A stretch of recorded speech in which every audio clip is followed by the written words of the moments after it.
Welcome to everyone. Bonjour, bonjour. I am Jeff Turner, president of the Canadian Club of Ottawa. Je m'appelle Jeff Turner, président du Cercle canadien d'Ottawa. Merci à tous pour rejoindre nous aujourd'hui et bienvenue à un autre grand événement de notre 121e saison. Founded in 1903, the Canadian Club of Ottawa is a volunteer-led, nonprofit speakers forum dedicated to the public interest. This year, we are so proud to be offering you excellent, informative events like this one during the club's 120th anniversary season. As we launch into the second part of our season, stay tuned. The club has an impressive roster of events from now until June. La tradition de le club est riche de notre capacité à rassembler des points de vue économiques à l'intersection des bonnes affaires et des bonnes politiques publiques. And indeed, the purpose and the vision of the various Canadian clubs established around the turn of the last century was one of creating spaces for Canada to learn, reflect, and grow into a strong, independent nation. As our guests here today will know very well, that the heart of every nation and fundamental to our shared prosperity and shared purpose is people. People going about their daily lives, striving hard to contribute their talents and pursue their passions, to support their families and their communities, and to lead healthy and well-balanced lives. The future of work and workers is very much at the heart of our nation's future and our current public discourse. So what a great way to begin this second half of our season. As you see, the long mission of the Canadian Club continues to remain relevant today. Our commitment is to ensure our dialogue is kept relevant and attuned to the changes and the challenges that we face as a nation. Of course, across time, this discourse has also often excluded important views, especially those of Indigenous people. And today, as we have in all our events, I want to again express the Canadian Club of Ottawa's commitment to our national project of truth and reconciliation, which is at the very heart of Canada's future, and indeed our future strength together. It is now my honor to introduce our head table for you. Please rise as I read your name, and I'll ask the audience to hold their applause until the end.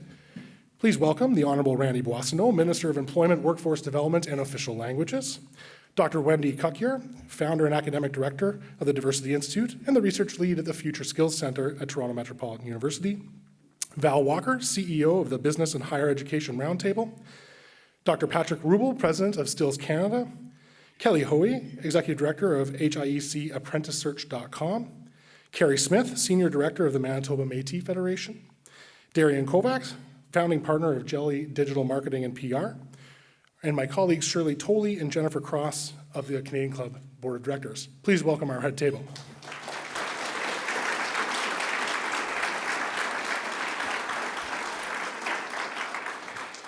You may be seated. Now, the club would like to sincerely thank our season sponsors who do generously contribute to supporting our organization and in making these public service events possible throughout the year. As a nonprofit, we are not able to put on these important events without their support.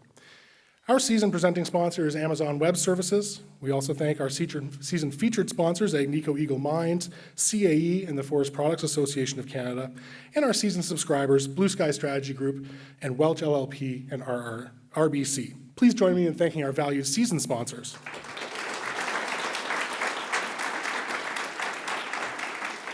Also very fortunate to have a strong level of interest in today's event, so I'd also like to thank today's event sponsors, our lead sponsor, the Jelly Academy, and our supporting sponsors, HIEC ApprenticeSearch.com and the Diversity Institute at Toronto Metropolitan University. Thank you to our event sponsors today.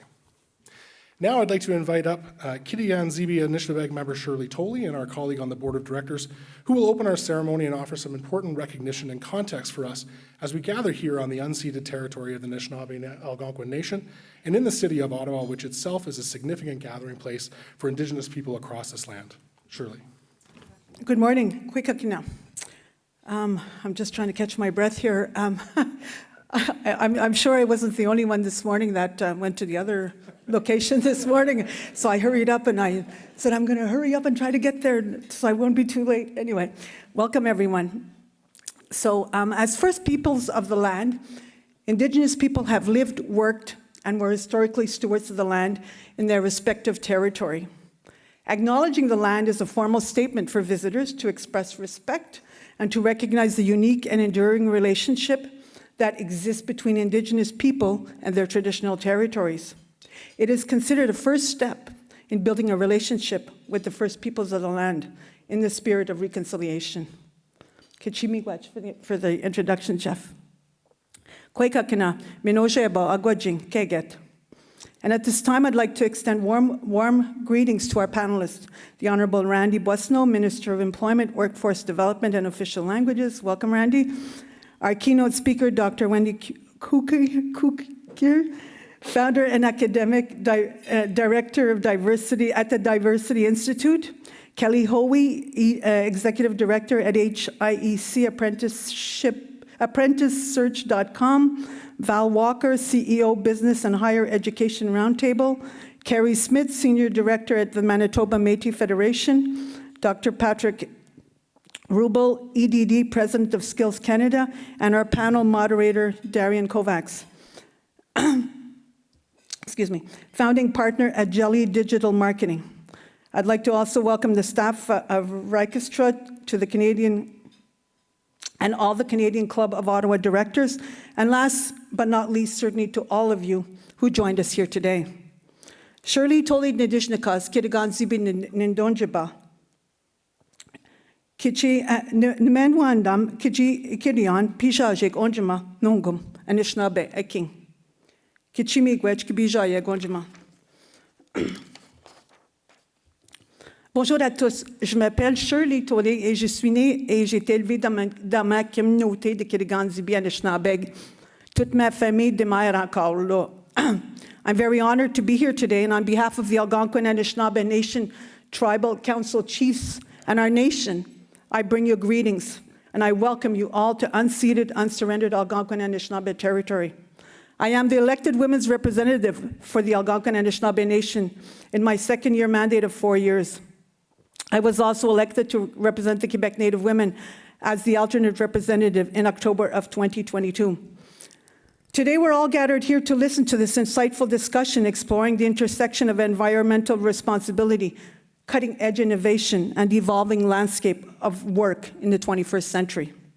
So sit back, enjoy your lunch, and in closing, I bid you a very good day, and I hope to see you again sometime soon. Kichimi gwech kibija yegonjima nongom. Angwam sendash ishpin kigiweg. Migwech.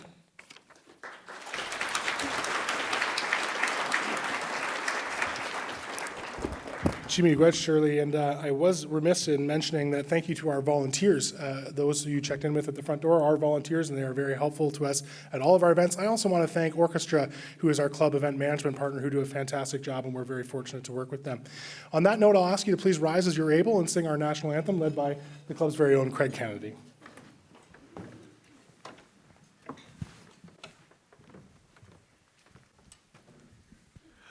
Oh, Canada, our home and native land, true patriot love in all of us command, car ton bras s'est porté l'épée, il s'est porté la croix.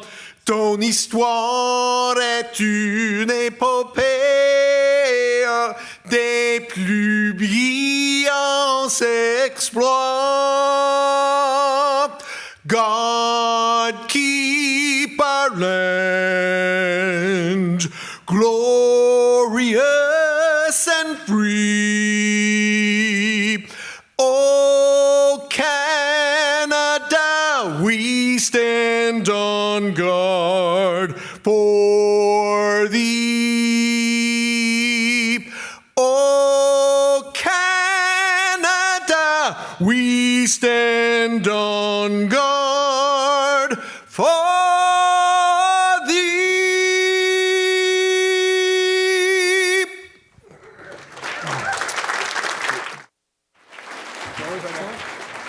Thank you, everyone. Please take a seat, dig into your salads. We'll be back in about 5 to 7 minutes to kick off our formal program. Bon appétit. So it's, of course, my privilege to invite our first speaker, the Honourable Randy Boissonnault. As many of you know, is the Member of Parliament for Edmonton Centre and also serves as the Minister of Employment, Workforce Development and Official Languages. Minister Boissonnault is a Rhodes Scholar, a successful entrepreneur, a community leader, and a literacy philanthropist that brings a strong record of leadership in business, public service, and the not-for-profit sector.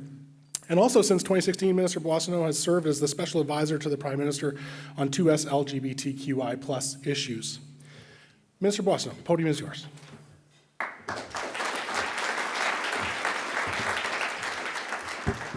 Well, thanks very much, Jeff. Bonjour tout le monde. Hello, everyone. It's wonderful to be here with you today.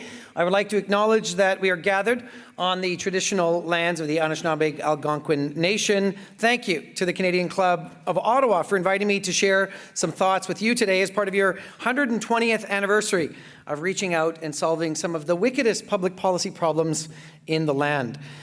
Mes chers collègues, avant de procéder directement à les remarques, j'aimerais souligner aujourd'hui le fait que c'est très important de se rappeler de la perte tragique des vies à Sainte-Foy, à Québec, il y a 7 ans, dans une attaque horrifique au Centre culturel islamique à Québec. And today we remember those who lost their lives 7 years ago at the Quebec City Mosque, attacked by an extremist terrorist. Our government stands committed to fighting the Islamophobia that fueled this attack. Mes chers amis, nous sommes ici aujourd'hui, c'est la première journée de la session hivernale du Parlement. Et donc, ça veut dire, en bref, qu'il y a beaucoup de pain sur la planche. Tous les députés sont ici. Moi, je vais aller à période de questions tout de suite après notre lunch pour adresser les grandes questions qui font face au pays. And just last week, our cabinet, the federal cabinet, met in Montreal to lay out priorities for the upcoming year. I'll give you the quick summary. There's lots of work ahead. And so I'd like to start these remarks by taking you back to August. I met with the Prime Minister, and he understood that I wanted to do more. He then asked me to serve as Canada's Minister of Employment, Workforce Development and Official Languages. I've since shortened it to Minister of Jobs and Official Languages. And that day, the Prime Minister entrusted me with building the 21st century workforce with all of you. Et depuis ce jour, j'ai concentré les efforts de notre ministère sur une mission spécifique. And since that day, our ministry has been laser-focused on one central mission: to train Canadians for the jobs of today and tomorrow faster. Why? To share the promise of Canada with everyone. And with economic growth at 0.4% this year and predicted to be 2.2% next year, things are looking up. That being said, on the ground, businesses and organizations are struggling to perform at capacity because there aren't enough workers to go around. Nous suivons les effets multiples de la pénurie de main-d'œuvre sur notre économie, and last year alone, as a country, we had $25 billion in unrealized economic value just due to skills vacancies. Some more numbers. Today, we have 706,000 job vacancies and 1.2 million Canadians looking for work. So how do we match these peoples and jobs together? And as I was talking with experts in the room, it's clear that many of those 1.2 million people just need some pathfinding into those jobs and then some making the rungs on the ladder a little bit shorter so that they can actually stay in those jobs and progress through the workforce. Now, my friends, it's going to get worse before it gets better. Who brought the Debbie Downer to the room, right? But no, we're in this together. So look, here are the numbers. When it comes to skilled trades, we expect 700,000 skilled trades workers to retire in the next 5 years. So add the 700,000 job vacancies, add 700,000 people, like more vacancies because of the people who are going to retire. And right now, only 1 in 6 Canadians works in the skilled trades. And with all of the housing construction needed, all of the big projects here in this city and across the country, this will also affect the labor shortage. So, chers collègues, how do we work together to build the 21st century workforce, to share the promise of Canada with everyone? I hope and trust that together we can do this in 3 ways, that we can meet this challenge. And we will do so because it's time, and we need to innovate, to include, and to inspire. So when it comes to innovating, what we did as a country to get to the 21st century is not what it will take us to get through the 21st century. And if we as a country are strategic and disciplined, we can make the 21st century a Canadian century. Now that means we will have to do things differently than before. Take, for example, our education and immigration levels. The Canadian economy throughout most of my lifetime, and even a little bit before, has grown thanks to strategic immigration and high levels of education. Take a look at the numbers. We're the most educated workforce in the G7 and in the top quartile of OECD countries. Notre capacité à attirer les meilleurs talents du monde entier demeure excellente. But the economic benefits of these two strategic elements together are not enough for the speed and pace of the century that is upon us and that will continue to unfold. Donc cela ne suffit pas pour être compétitif sur le marché mondial dans le 21e siècle. And in the 1980s, our productivity vis-a-vis that of the United States was 80%.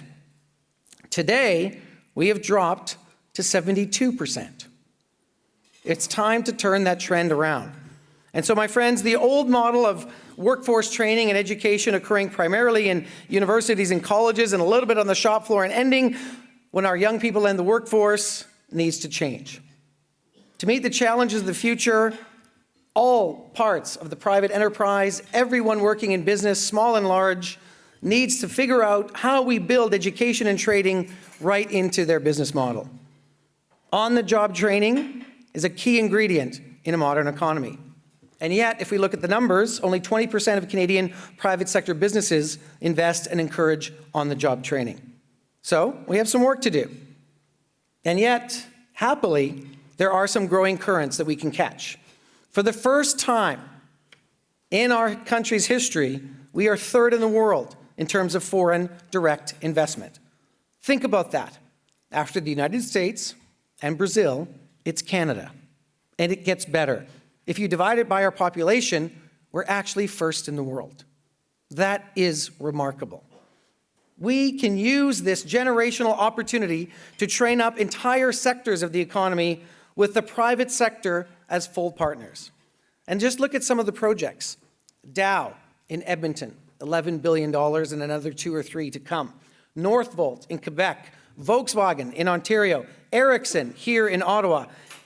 Addressing these challenges and filling the gap is not something we can do alone. It's something that we can do together. And quite frankly, we won't do it on our own. And we're starting to see in the numbers that we can have a robust partnership with the private sector to get this done. Now, to all of you who are working in this sector day in, day out, I want to say that we see you, we know the work you're doing, we want to do more together with you and faster. Tous les niveaux du gouvernement, les institutions académiques, les universités, les syndicats, nous devons travailler tous ensemble pour veiller à ce que tout le monde profite des opportunités qui se présentent à l'horizon. Now, it's very telling that international companies see the talent and the drive of Canadian, while some politicians do not. I'm going to be in question period this afternoon. I don't know if you followed any of this question period before Christmas, before the holidays. There's lots of chatter about Stellantis and Volkswagen, Northvolt, and growing up these battery plants. Conservatives literally say that these investments are foolish, and they say that we are wasting time and money. Well, we could have taken their advice and simply watched these opportunities, these jobs, and our economy go south. We did not do that. Instead, we chose Canadians and our families. And as the world supply chains reorganize post-pandemic, and as allies reshore and friendshore after the war in Ukraine, our government is making a clear choice. We are choosing to be a country, unlike some of our allies, like the UK and Australia, that makes things. We are putting down some markers and some money to be part of the 21st century continental electric vehicle market and the hydrogen market and so much more to make sure that we not only meet our net zero commitments, but that we have a thriving manufacturing sector in this country. So the future is bright. And yet, to turn the tide on Canada's productivity trend and to build on the promise of Canada, we will need to do more than simply attract foreign direct investment. We need to unleash all of the talent that we have here at home.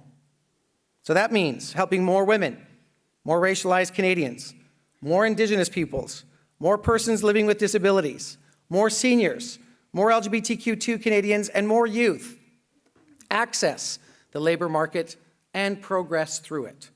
Now let's deal with that second piece first. Last week, 2 weeks ago, I was in Winnipeg and announced federal funding to speed up credential recognition for some 6,600 internationally educated health professionals who already live here.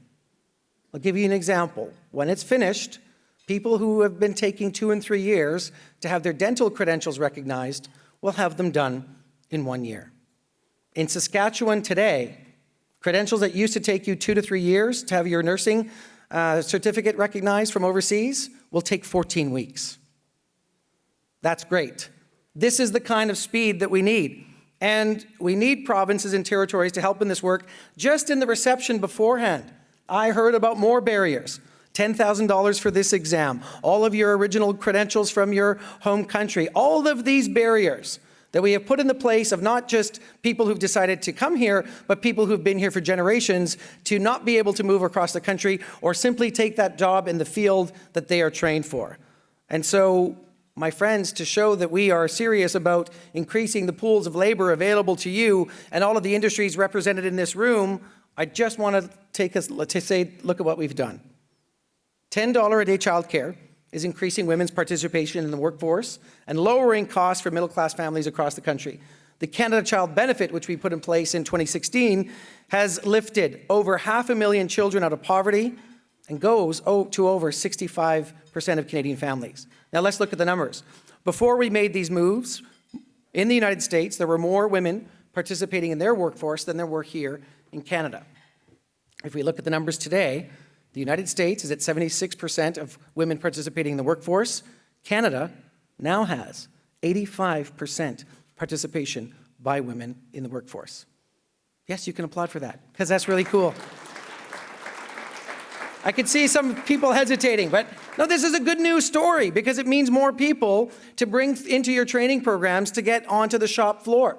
And it means that we can esteem the trades and we can show young girls that they can be building homes, that they can be building the hydrogen plants that are in Alberta, that they can be on the Northvolt shop floor, that they can be part of the Ericsson plant. Last week I was in Windsor announcing funding for skilled trades workers, specifically for women and underrepresented Canadians, to get into the labor force, to get into the trades, but also to have the accompaniment to be able to rise through the ranks. And the week before that I was in Montreal providing investments to an Indigenous organization that works with 27 First Nations to get people from their nations into skilled trades and into positions of leadership. And they said to me, we already know who's retiring, and we're making sure that people from our community have the skills and training they need to take those executive level jobs. That's the kind of planning and system-wide thinking that we can have across the country, because when workers are able to seize opportunities because they have the right skills, everyone wins. Les emplois d'hier, d'aujourd'hui, demain sont tous différents les uns des autres. And over the last 6 months, I've spent a lot of time thinking about how to get Canadians excited about the future. And across this country, we have an ecosystem of people like you in the room today dedicated to training workers. Tous travaillons ensemble pour aider les gens à acquérir les compétences dont ils ont besoin pour les emplois qu'ils recherchent aujourd'hui et les carrières qu'ils souhaitent exercer demain. And then it dawned on me that my job and the job of our department, my department, is to inspire people. You, the people in this room who make the great ecosystem of this country, who trains the people for the jobs of today and tomorrow, and individual Canadians looking to join the labor force. So we took a look at the numbers. Half of the upcoming workforce is in Generation Z and the millennial cohort. So I said, well, what inspires these cohorts? And when I talked to youth in my riding, and when we looked at the data, it's clear that generationally, their mission is to do right by the planet. And we hear regularly and have demonstrated that we believe that there is no economy of tomorrow without tackling climate change today. Capital markets themselves are clear about where they are heading, to invest in saving the planet and to have strong returns. Et donc, nous construisons dès maintenant l'économie verte d'aujourd'hui et de demain.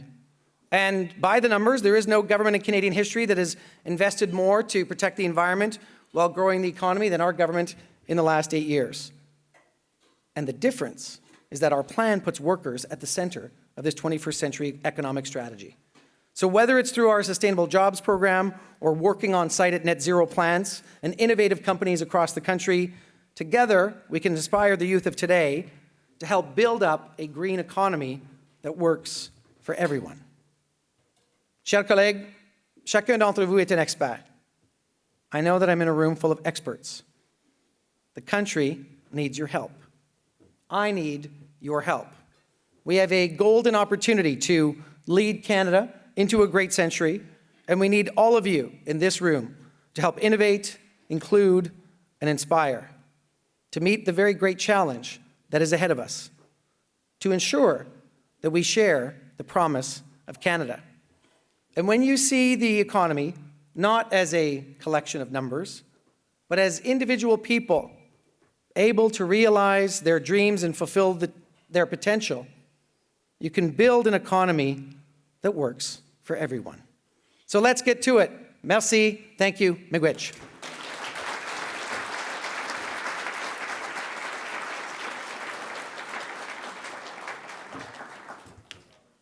Thank you very much, Minister, and we really appreciate you sharing your time. I know it's a busy day on the Hill, and you have question period to get to in due course.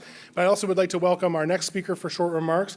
Please help me in welcoming Dr. Wendy Souquier, one of Canada's leading experts in disruptive technology, innovation, and diversity. She's written more than 200 papers on these subjects and is the founder and academic director of the Diversity Institute and the research lead for Future Skills Canada. Wendy, the podium is yours.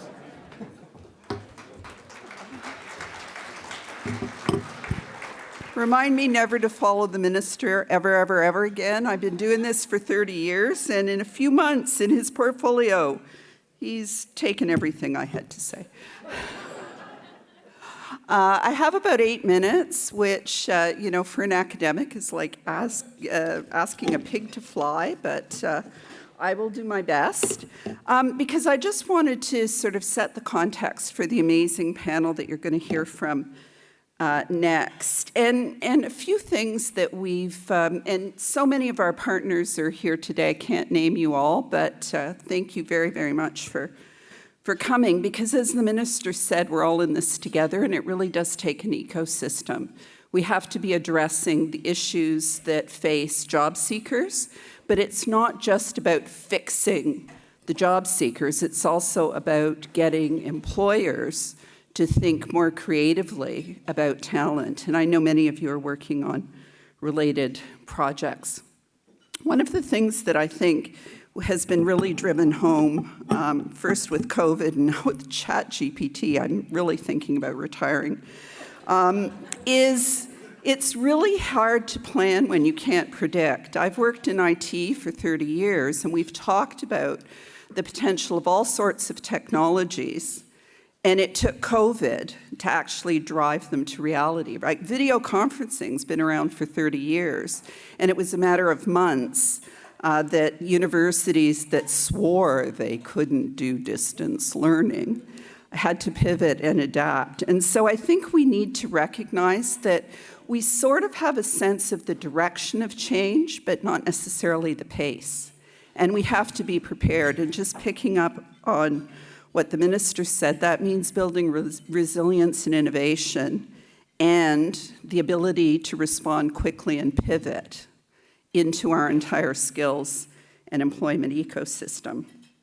I also wanted to say, just have to put it out there, the immigration system is not broken. The boomers, like me, are retiring and dying. I want to do the first before the second, but it's sometimes unclear.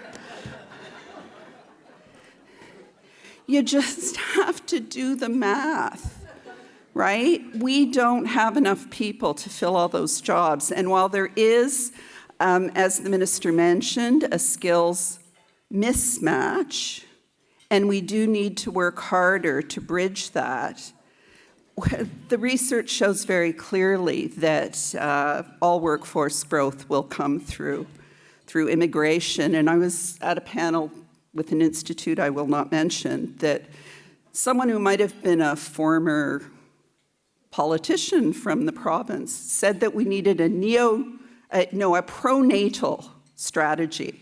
Does anyone here know what a pronatal strategy is? More babies, right?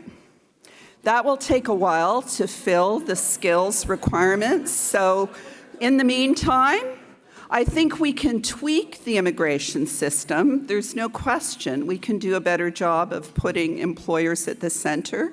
We can focus more on skilled trades, right, rather than PhDs, because as much as I think everyone should have one, there's lots of stuff we can't do. So there's definitely stuff we can do to address the skills mismatch and to tweak the immigration system. But we really have to resist the temptation to glom on to simple-minded solutions because we may be cutting off our nose to spite our face.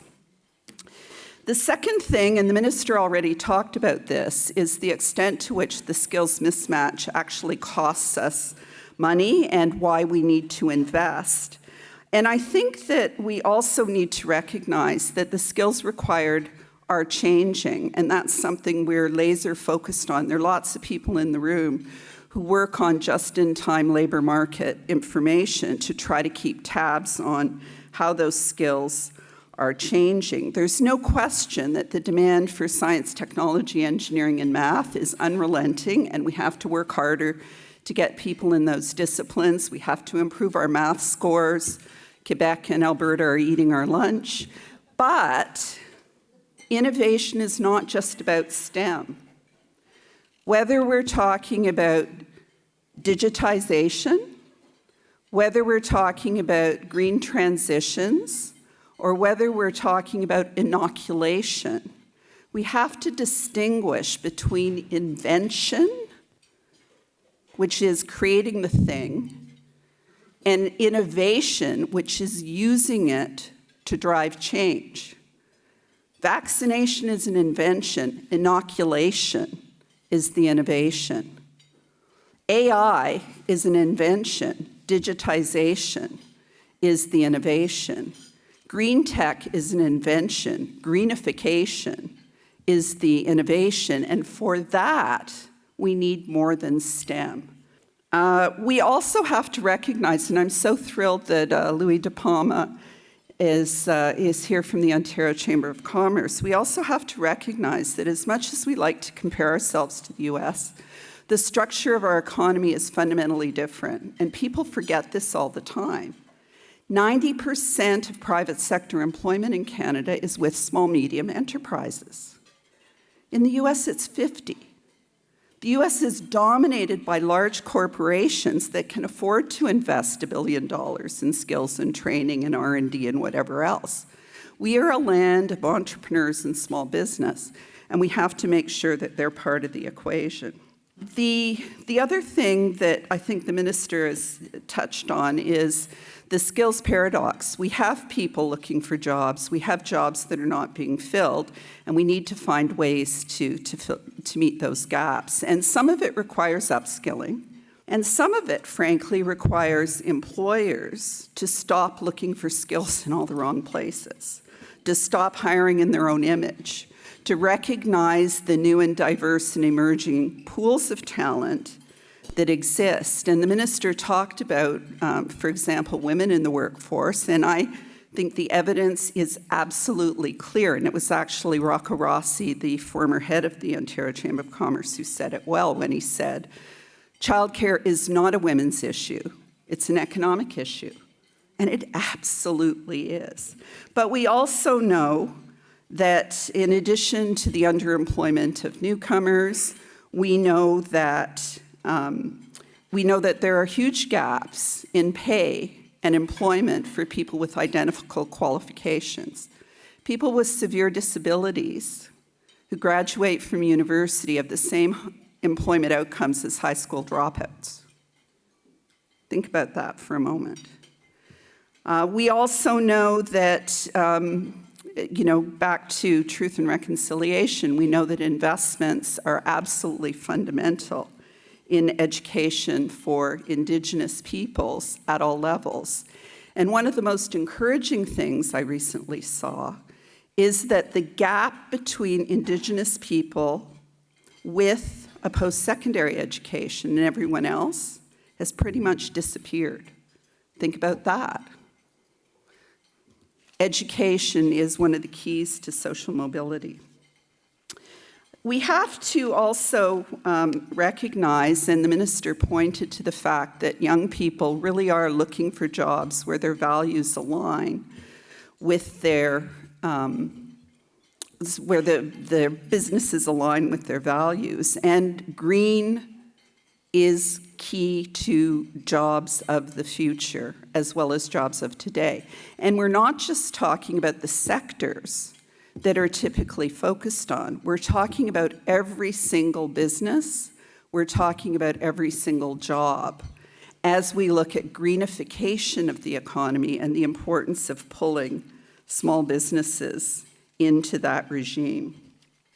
So I just wanted to conclude by frankly reinforcing a few things that the minister said, which is speed is important, innovation is important, and we have some amazing examples, some of which you'll hear about today, of rethinking our assumptions about what skills and credentials are required for what jobs, how to leverage and harness technology to fill those skill gaps, and how to create more inclusive workplaces for all.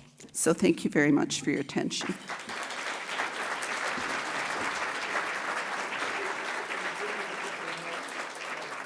Thank you. Wow, two great speeches, and now we're into our panel portion. We will have about 20 minutes left to hear from this really wonderful panel. I'll invite Darian to come up, who's going to moderate for us. And just again, reintroduce Val Walker, CEO of the Business and Higher Education Roundtable, Dr. Patrick Rubel, President of Skills Canada, Kelly Hui, Executive Director of HIEC ApprenticeSearch.com, Carrie Smith, Senior Director of the Manitoba Métis Federation, and again, Darian Kovacs, founding partner of Jelly Digital Marketing PR, to coordinate our panel today. So about 20 minutes left, and then we'll get you out of here about 1:15. Thanks, everyone. All right, so if you can imagine, we're gonna get cozy up around a little fire. If you, I'm gonna age myself, if you ever watched The Jolly Green Giant on CBC growing up, it's like, this is the time to bring the little chair over and the other little chair over, and we're gonna have story time. So, Kelly, we're gonna start with you. Tell me a story about how you're seeing technology work in the work and skills environment, and what does that look like? Well, I love story time. I want to make sure I'm using the right mic. Okay, so thanks for everyone's undivided attention today and hearing our story, which is 25 years ago, coming back from the most important career development conference there is, which has 2,000 people across the street right now, talking about how are we going to help young people access the skilled trades pathway. We've got so much going on for young people who go the university and college route, and we decided to harness technology. So 25 years later, we are intentionally matching employers and job seekers in the skilled trades. We went national last year, and we have 24,000 applicants on our site. So that's amazing. They need help, they need support, and they want to work in the skilled trades. That's amazing. Did you ever consider J-Harmony, like Job Harmony? Yeah. I guess if I would have thought about that 25 years ago, I may not have stayed in the not-for-profit sector, but here I am. It's not too late. today. J-Harmony, people Yeah. would love it, yeah. Innovation, well, this is a hot mic. Innovation, development, and how technology is advancing the skills world. Tell us an example, a story, maybe someone you know, story of an example of that happening. Well, I think innovation is touching everything. And as the minister said, and as our previous speaker said, we got desperate during COVID, and we reacted, and we used every tool in the toolbox. And that's what kids today are using. The phones in their pockets, the video conferencing, the ability to connect. Technology has changed everything from content, what we learn, how we learn it, how it's delivered, and how it's assessed. You know, right now, we've got folks that rather than writing a final paper are pulling out their phone, and doing a video presentation and sending it in to have it marked. In the work that Skills Competence Canada does, we work with authentic assessment and making sure that kids are demonstrating and inspiring others about different trades and technology areas, and they get to show that off, and they can take a picture of what they're doing, whether it's a welding project that they're working on, a cake that they've baked, or an aesthetics project that they've worked on, post that to their Instagram, share it instantly, and give the real proof. I mean, the proof is in the pictures, and sharing that with potential employers and their school. So technology is touching everything, it's changing everything, it's making things faster, and it's making us as educators rethink how and what we teach and how we assess it. It's amazing. Carrie, Marcy for being here. How many students did you train this last year in your province alone? I'm sorry, what was that? I was trying to turn on my mic. That's okay. How many students did you train last year in the province of Manitoba? Oh, well, between university and college, over 2,000. Okay. And how are you seeing technology disrupt that Well, or help it? I was listening to them talk, and I thought, yes, technology is definitely moving our training in a different direction. And although it seems positive, we have to be cautious because it's not positive for everybody. We still have communities in Canada that do not have a network access. And so it's still making it difficult for, some people to keep up with that technology. So even in the last couple of years, we've opened up network access to many, many smaller communities. I don't want to say even Indigenous communities because, we know that could be any little town in rural Canada that doesn't have access, and that, really limits the knowledge that the people have that live in those communities sometimes. So we can't go too far where these things are only available online, or that we see this world of digital technology being so exciting and we keep moving and we leave people behind. And Val? Yeah, hi. I like that we have two mics because I don't usually have too much trouble getting my voice to carry anyway, but I've got double mic here, so I'm definitely ready to go. So the Business Higher Education Roundtable is thinking about this a lot. We have employers and educators at the table together trying to see how to drive new innovations in order to respond to tech, in order to so I'm going to tell you a very specific story, and it comes from our last members meeting, and I'm not outing anyone who shouldn't, telling you trade secrets or anything. This was also conveyed on a podcast from RBC Disruptors. We had a CEO panel, including our board chair, who's Dave Mackay, who's the CEO of RBC, and what he said about technology advancement and the impact it's going to have on his workforce is that because of the decreased cost of coding, because of supports through ChatGPT and other large learning models that help coding, he's looking, and he said many other CEOs are too, at being able to take back ownership of his tech stack from third-party software providers, because the cost of doing that coding himself, he is a coder from the beginning. I don't know that Dave is actually going to be doing the coding, but bringing it back in-house will be a way, one, to own that data himself, again, RBC, but in order to do that, he said, then I will hire a host of co-op students and other students to,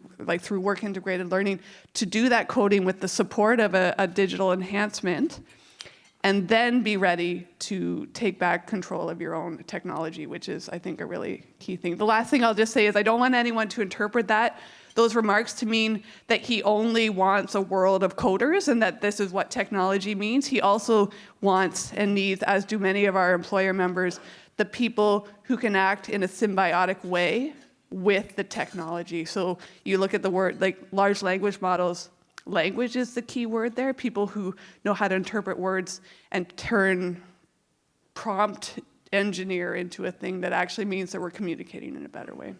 Amazing. And Kelly, because of this disruption, because of this access, how has it been like getting diverse communities, different people that normally didn't have access to some of these skills and learning, and how are you seeing it in your own organization? Well, it's an awesome question. And I just want to build on what Carrie was saying, and thank you for segueing into something I so much wanted to share, is it has to be a people-centered approach. We can use technology for lots of wonderful things, but what we know is that 90% of the people that come onto ApprenticeSearch.com are looking for personal supports and help and wraparound supports. So we have Arbinder who gets a job with the TTC, but he can't take it because he doesn't have the $1,000 to pay for his translated transcripts from his home country. We have Peyton, who comes to us from our Be Her funded Women in Peer Skilled Trades Peer Networking group, and she comes to a group of 75 women who meet online once a month and says, I just found out that I'm making $10 less an hour than a gentleman who was hired a week after I was. And the conversation went offline. And it is mentorship, and it's partnership, and it's people saying, these are the barriers. We can overcome these. We can come up with some common solutions to shared issues. We need to help young people be advocates and feel positive about their futures. And we can do that using technology. We really need to do it with one-on-one supports. I think I mentioned 90% of the people who register on our system say they need help. And that's in-person supports, that's programs, that is consistently funded by government funders for long periods of time, so we can really move the dial and help these people not just get jobs, but complete their apprenticeship and have a great career in the skilled trades. I'm excited to hear this. So the work you do, how is diversity changing? What's the landscape looking like for you in the work area because of access? And Well, it's changing slowly, but it is changing. It's a neat world out there where we need to learn to know, to do, to be, and to live together. And as we discussed earlier, too, Canada needs to continue to have the people with the skills to build stuff, to make stuff, and to fix stuff. And if we go about disenfranchising 50% of the population from participating in trades and technology, not only is that an economic problem, but it's certainly a moral problem. So we need to engage more people to create places where they can see themselves in that industry. And as we see more people in those diversity groups, others can see themselves there. I've got a great little story. We have a young gentleman. He's from a community called Carmax, which is about 2 hours outside of Whitehorse. He now works for an HVAC company. And if anybody's thinking about putting in a heat pump, anybody thinking about a heat pump as we transition to a green economy, a low carbon economy? Well, we need more HVAC technicians and more HVAC mechanics. Well, my buddy is a sheet metal worker, and he works in the HVAC industry. He won the Skills Competence Canada national competition for sheet metal with an authentic assessment. That's a little kid from outside rural Yukon. And in Skills Competence's national competition, every province and territory won a medal of some sort. So we see strength across the country from coast to coast to coast. We're seeing excellence in our education systems, and we're seeing an increased participation of groups that haven't participated in it before. Is it moving fast enough? No. Do we need to do more work? Yes.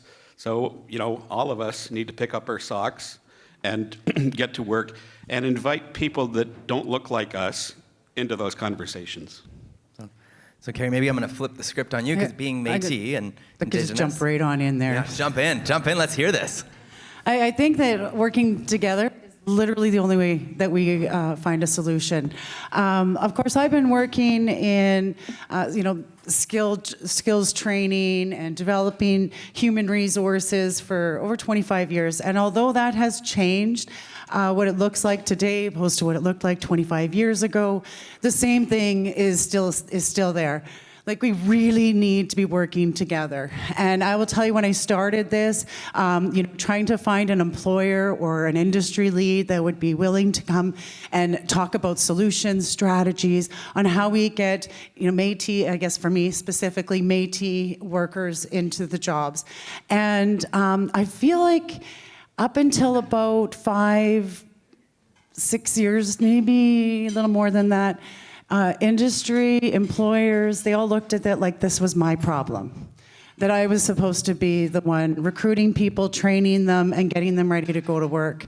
And I can't do that by myself. I mean, I can send people off to university and to college and provide them with all those great wraparound supports that make them successful. But if industry's not willing to welcome them in with minimal on-the-job experience or helping them do that on-the-job work, we're getting nowhere.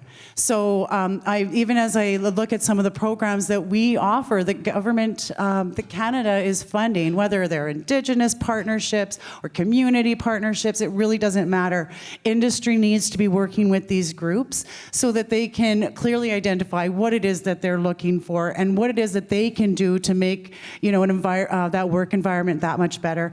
And I got to tell you, and I'm probably going to take up too much time, but I have to tell you, the most success that we have ever seen, other than just funding people and sending them off, is when industry sits at the table with us, or when we have had the absolute benefit of being the employer and the trainer and the preparer.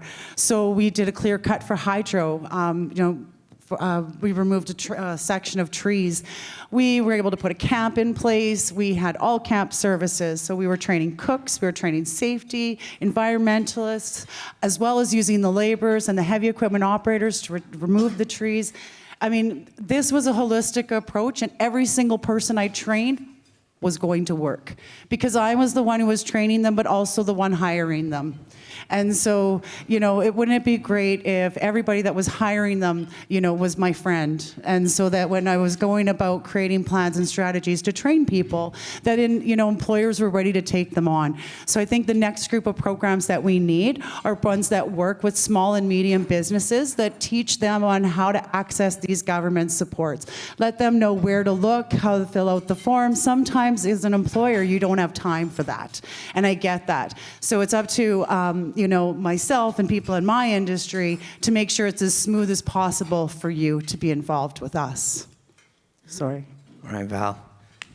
So, one, Carrie's lovely, and you would be lucky to be her friend. And if along the way you can end up getting some skilled people to do your work, then that's a bonus.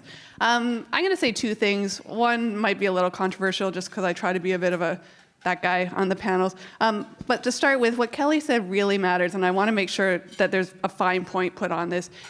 Minister spoke about it, Wendy spoke about it. There are a lot of jobs out there without people, and there are a lot of people out there without jobs, and it's a quick, easy thing to say, people without jobs and jobs without people. We just need a way to match them together, and sure, that is part of it. But the point that Kelly mentioned about, sometimes it's hand-holding, right? Sometimes it's what do you need? How much training do you need? What skills do you have right now?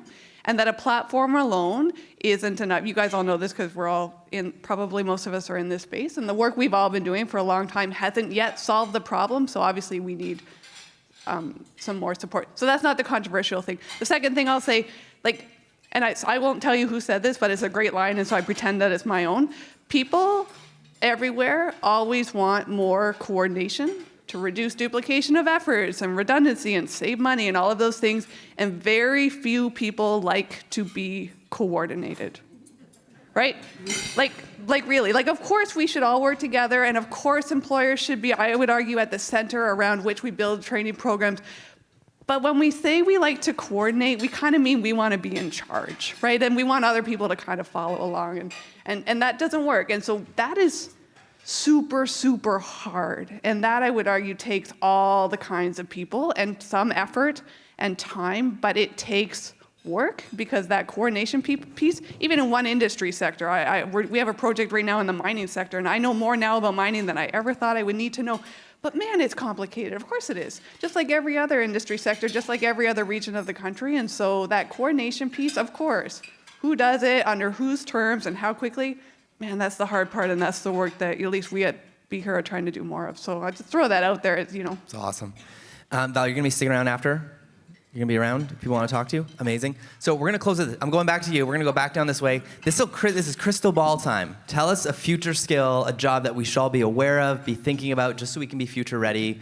Let's close with that, and then we're going to wrap this up. I love it. We all have our list probably of the favorites, right? So I started by talking about Dave Mackay and talking about coding and the need for more people to be coding. While we sort out, really, and anyone who says they know already, with all due respect, I think I call bullshit on that, which technical skills we will continue to need and which technical skills the AI and the robots and everyone else can do for us.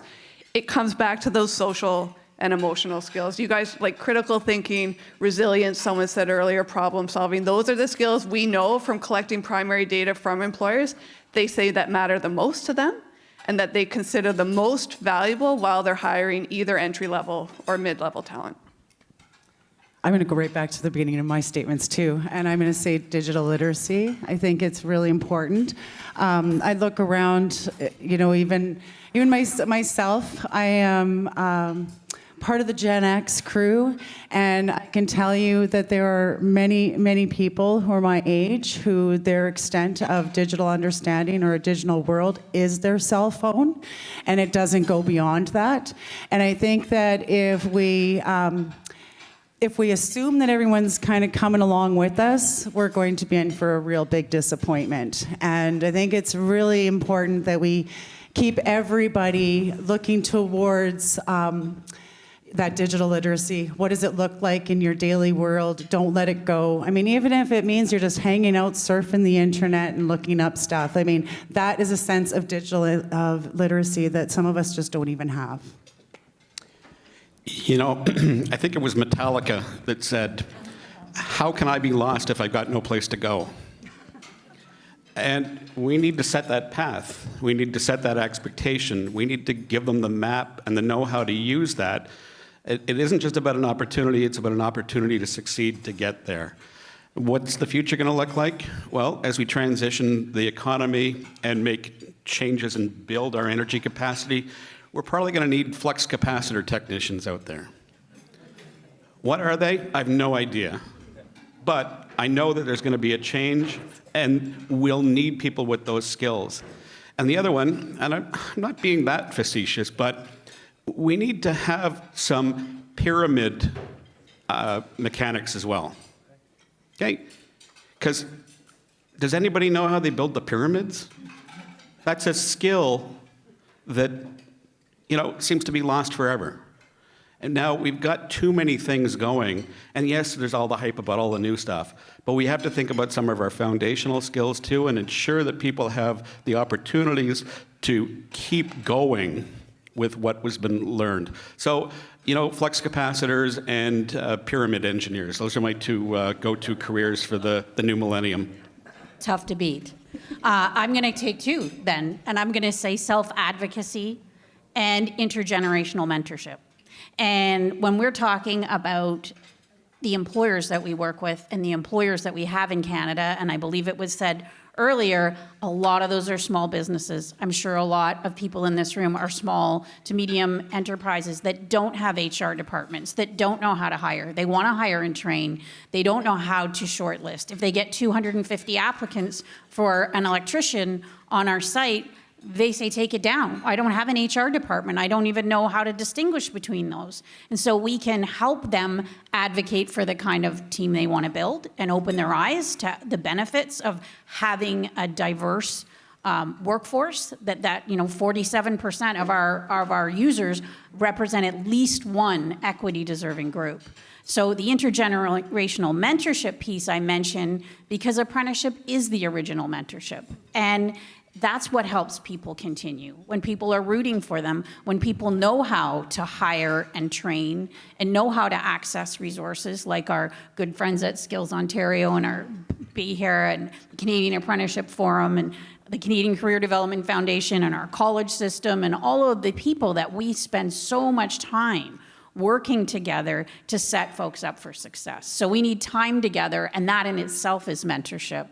And we need to help young people see that there is more going on in the skilled trades than electrical, and there are lots of opportunities to take your skill sets and bring them in and have an opportunity to really have a fabulous career. It's amazing. I want to give a round of applause to our panel. This is incredible.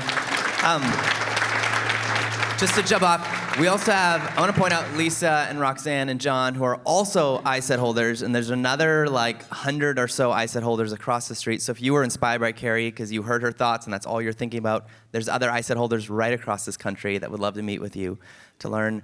Shout out to Ripen, who's in the house, by the way. And they were asking, hey, these little jelly jars, is it just jelly? There's actually a secret website on there where you can order peanut butter and bread, because you're like, I don't want jelly alone. So yes, that is there. Take it away, and we'll mail you some peanut butter and bread. Thank you, everyone. Thank you. Another round of applause for that fantastic panel. It's my job to say that the Canadian Club of Ottawa puts on fantastic events. This one was full to the box lid with amazing contributions from everybody. So thank you all again.